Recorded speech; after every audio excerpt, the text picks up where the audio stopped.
What's up, everybody? Welcome back to the channel. Today's video, we are going to do a rapid preview of the AFC East in fantasy football for 2024. I'm going to go through all four of these teams. I'm going to go through the quarterback, running back, wide receiver, tight end, touch on the defense, and as needed, the kicker. Probably not that much, but we're going to go through all the teams in the AFC East. We're going to do that for each of the divisions and conferences for this offseason, and then we're going to go into some more content throughout the season in preparation for our drafts, including mock drafts, who's on my board, etc. So please subscribe if you're interested for fantasy football content as well as other content in the description below. So we'll go ahead and jump right into this with the Buffalo Bills. I'm going to go in alphabetical order through the AFC East. So first of all, I'm going to start with Josh Allen. I don't think I really need to give much info about Josh Allen. He's a very well-known quarterback in this league. Everybody knows that he's a good rushing quarterback. He's one of the top performing fantasy football players among his position in the NFL. I do like Josh Allen, but I am a little bit concerned with him, and I do not have him as the number one QB on my board. The number one on my board is still Jalen Hurts because Josh Allen has a new system with new wide receivers. And when they transitioned from Ken Dorsey to Joe Brady as their head coach, they focus less on the pass and more on ball control. So while this is still good for Josh Allen in terms of his overall fantasy production as a rusher, he's got some new wide receivers in there. The team is going to probably focus more on running the ball as short passes. So he may not have the elite upside that he necessarily would be drafted at. So although I do really like Josh Allen, he is not the number one QB on my board. He's the number two. So that being said, I would not reach for him in the first or early second round if you have that pick. But still, if he falls, very good fantasy football player to have on your team nonetheless. Running backs on this team. James Cook was the guy who really broke onto the scene last year. He was drafted last year around the 6th, 7th, 8th round. Did very well, especially at the end of the season, and now he's going to be going roughly around the 3rd to the 5th round this season. I think that's still very good value for James Cook, and I like his upside and his ability to stand out on this team. Now that they've cleared out some of the veterans who were there, like Latavius Murray, etc. before, he's going to have some more opportunity this year. And I think that James Cook is going to be very good value, especially if you're going to be trying to get those elite receivers first that I advocate for. Getting James Cook in that position that he's going to get drafted 3rd, 4th, 5th round is very good value. Backups to consider on this team. Ray Davis is a 4th round draft pick running back. He could be good handcuff value, and if anything happens to James Cook, he would be a very good player to add. They also have other veterans on this team like Ty Johnson and Darrington Evans. I don't really see much of a role with them, but again, you never know with these running backs, and if injuries happen, guys who you think have retired burst onto the scene. So these are players to keep an eye out on because this is a very talented football team that should be a very good fantasy player. Wide receiver, there are a lot of question marks on this team. They lost Stephon Diggs. They lost Gabe Davis. They've got a lot of holes to fill, and somebody is going to fill it. But you've got a lot of question marks among this receiving core, and as a result, a lot of these players are going into the back half of drafts. The first receiver that's generally getting drafted is Keon Coleman, but that's around the 8th, 9th round range is when he's going. He has a lot of upside, but there's also concern with him because he's not exactly a downfield threat. He's more of a big target option, and although that could be really good, is that really the type that's going to mesh with Josh Allen? I like Keon Coleman because I think he has the most upside relative to the other receivers, but there is a lot of question marks with him, which is why he falls in boards. Other guys that are getting some notoriety as well. Khalil Shakir has been in the system for a while, has done pretty well. I'm curious as to how he will do with more attention on him. I'm not super high on him for that reason. And I'm worried that he could be a little overhyped for that reason as well. But I think based on the rapport, there are a lot of positive signs with him. Curtis Samuel is another one. I'm not very high on Curtis Samuel. I think that he's been around the league for quite a while and is generally not shown a lot. So why would that change now that he's on his 3rd or 4th team? I don't think there's going to be any type of change. So not very high on Curtis Samuel and where he's projected. MVS is another guy that is in a very similar situation where he's generally thought to be a good fantasy football player, but really is not. He's just very much a boomer bust prospect guy. Chase Claypool has not been relevant in fantasy football for a couple years now. And then Mac Hollins is another one there who had some good moments with the Raiders a few years ago, but there's question marks there as well. So all these guys have question marks right now as we're here on mid-July. So keep an eye on this in training camp and in preseason. But one of these guys is going to emerge and step up as an elite option for Josh Allen. But more than likely, the tight end is going to be the real moneymaker on this team. Dalton Kincaid is a real standout tight end. He's going to be going pretty high in drafts. He's going around the 4th and 5th rounds. I think that's pretty good value for where you're going to be getting a tight end. If you're not able to get some of the guys like, the elite guys like Mark Andrews, Travis Kelce, Sam Laporta, etc., that's pretty good value there, Dalton Kincaid, and he should really reap a lot of those values. His backup is Dawson Knox, and Dawson Knox has been a good fantasy football player in the past. More of a tight end handcuff, though, so he's not really worth drafting. But again, anything happens to Kincaid, I think Knox can step in pretty well and be a good asset in fantasy football this year. I do think that this defense is still going to be good, even though they have lost quite a bit of players. Just the overall system and scheme of Greg McDermott will allow this team to be successful. And again, you factor in the weather and all that stuff, and I'm not really worried about the Bills. I don't really know if they're a highly drafted team, but this is a good streaming option that could be worth picking up. Take defenses late because, sometimes defenses like these who generally don't get drafted could actually be huge value. And then Tyler Bass is their kicker. He's got a leg, but again, I don't think that he's somebody worth drafting. If he happens to fall to me in the last round in leagues where you have to take a kicker, I would consider taking him, but generally he's going to go higher than I would ever really feel comfortable taking a kicker. And that's it for the Buffalo Bills. So now we're going to move on to the Miami Dolphins. Quarterback is Tua Tagovailoa. Tua has had some very good fantasy moments at times. He started off last season looking like an MVP candidate. And generally the trend with him that's been well talked about is that as it gets into the winter, his play tapers off. So what type of player are you going to get from him now that he's heading into a pivotal moment in his career where he's pending contract extension and all that stuff?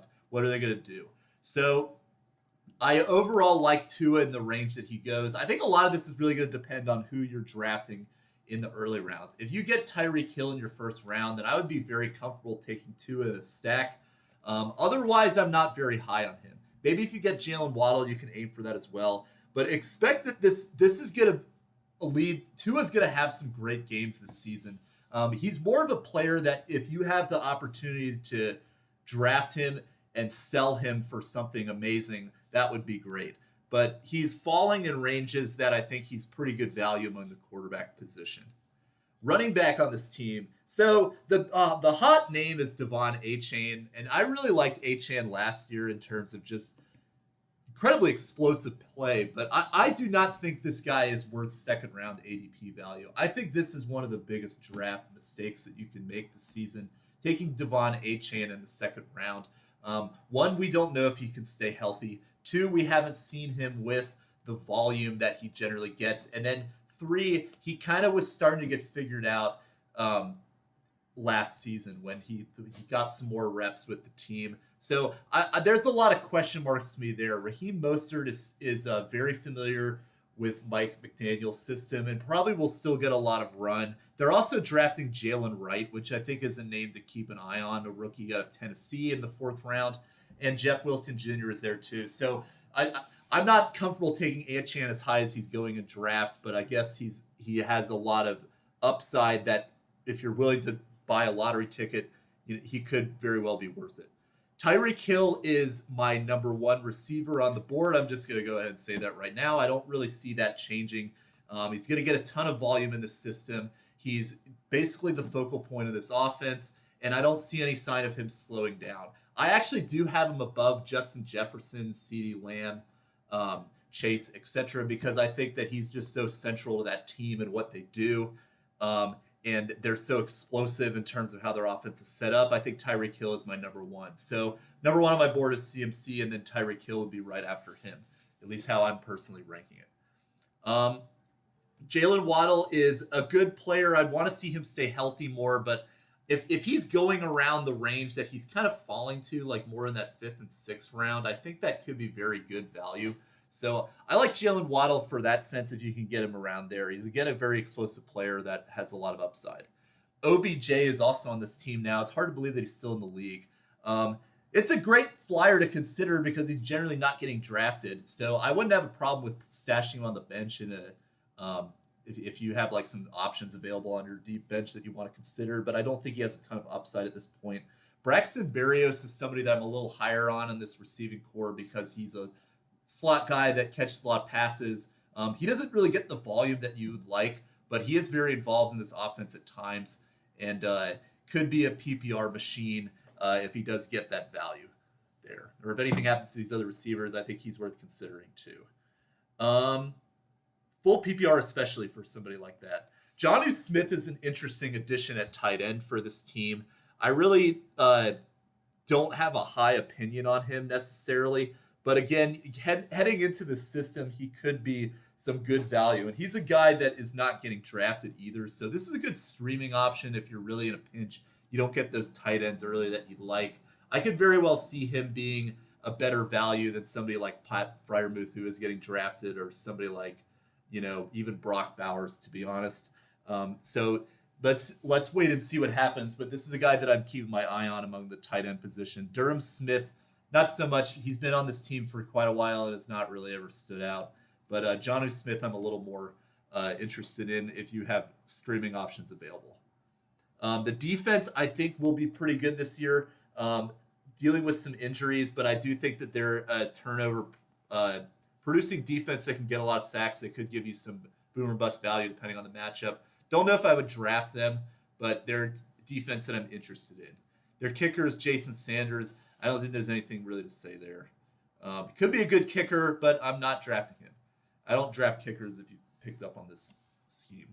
I'll talk about more about that later this offseason leading up to the draft.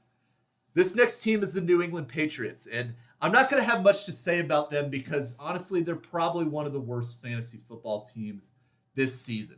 There's very little hope for this team.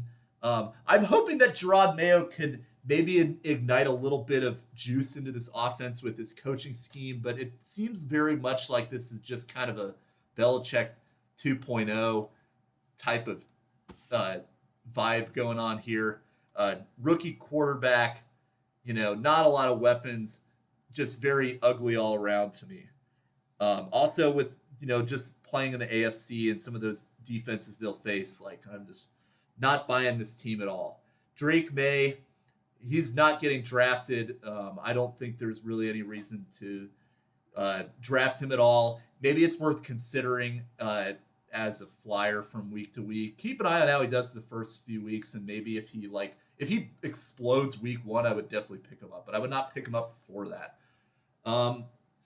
And then other guys on this team, I can't believe Bailey Zappi is still in this franchise.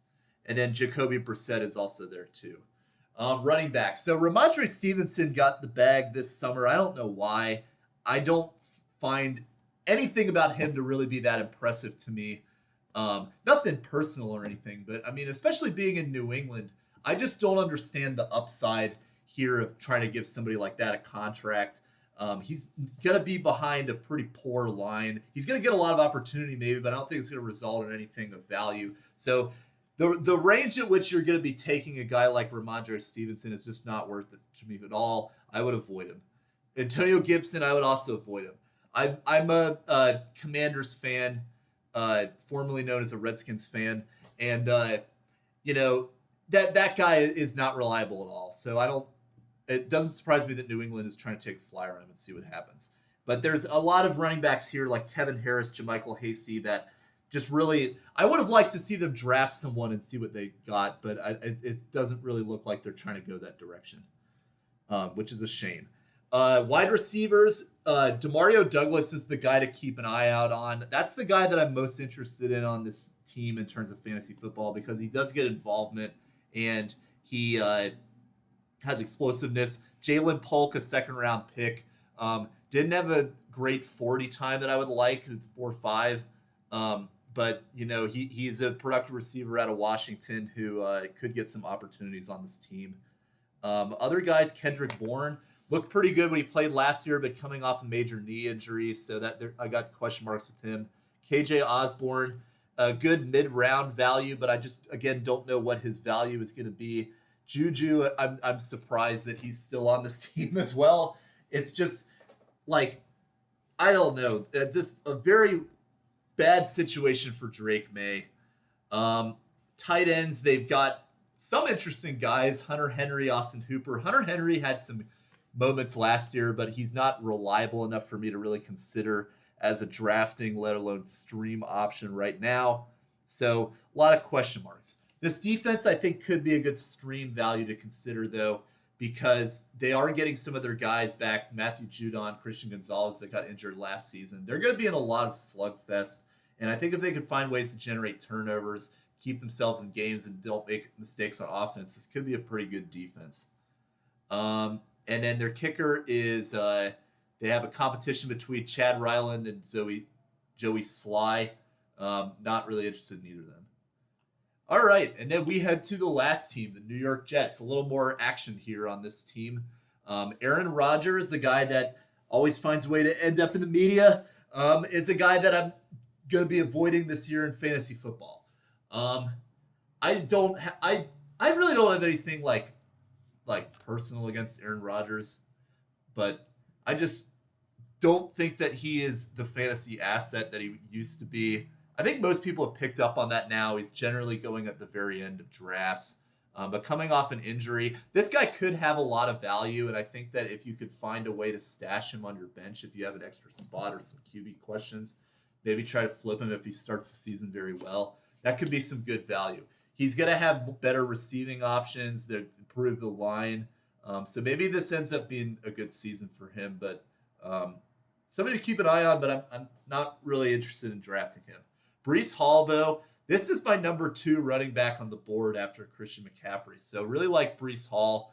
I know he's not got the best offense around him, and that can be concerning for some people, but how he did last year, given the quarterbacks that he was lined up under, when Aaron Rodgers comes back, like Breece Hall is going to really have a lot of opportunity on this team, and I really think that this is going to be an incredible value in the middle of the first round that I would be all over if I was in that position. Some other guys of interest on this team: Braylon Allen, Isaiah Davis, and Israel Cabana-Kanda, who's been on this team for a season.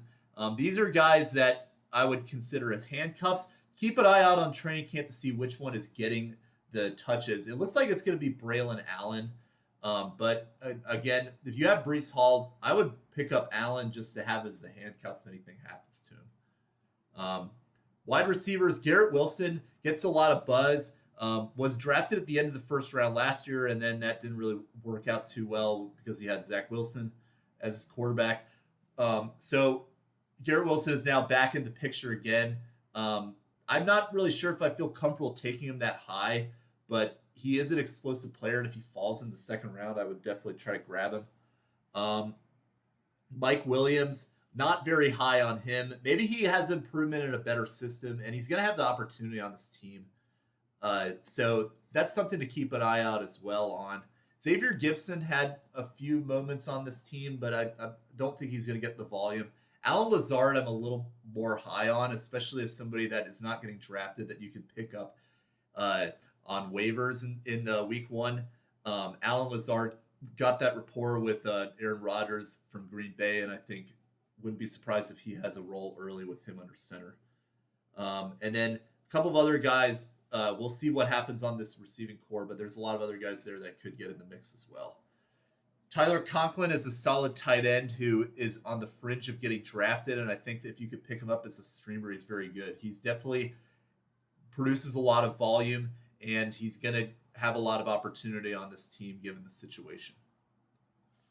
And then we go to this defense. Should be a very good defense as long as they can move the ball down the field and hold, uh, you know, set their defense up to actually get some rest. They've got a ton of talent, and they added some more this offseason. So this is going to be a great defense, and I think there's a good chance that they'll fall, given that it's the New York Jets. They're not expected to be an elite team. So I think this could be some great value for you if you pick up the New York Jets defense. But I wouldn't draft them if they go above that second to last round. And then Greg Zuerlein, again, Greg the leg, always the potential for long field goals. But, I would not really take him in a draft. I would take him if he's on waivers, given the matchup. But again, you don't want to draft kickers unless it is either the last round and you have to take them, or there's really no other reason. So, yep, that's it for the AFC East. I'm going to go through each of the divisions as we're heading into the fantasy football season. So please like, comment, or subscribe if you're interested for more content. All right, have a good night. See you guys later. Bye.